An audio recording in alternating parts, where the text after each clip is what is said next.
चलो एक बार फिर से अजनबी बन जाएं हम दोनों। न मैं तुमसे कोई उम्मीद रखूं दिल नवाजी की, न तुम मेरी तरफ देखो गलत अंदाज नज़रों से। न मेरे दिल की धड़कन लड़खड़ाए मेरी बातों से, न ज़ाहिर हो तुम्हारी कशमकश का राज नज़रों से।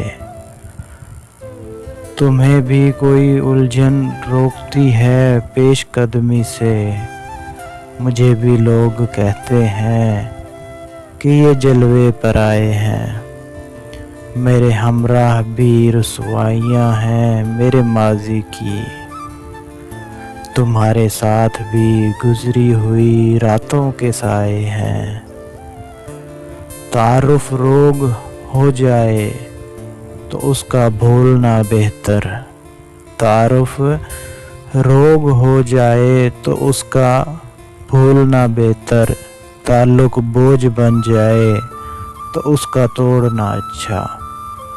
वो अफसाना जिसे अंजाम तक लाना न हो मुमकिन, उसे एक खूबसूरत मोड़ देकर छोड़ना अच्छा। चलो एक बार फिर से अजनबी बन जाएं हम दोनों।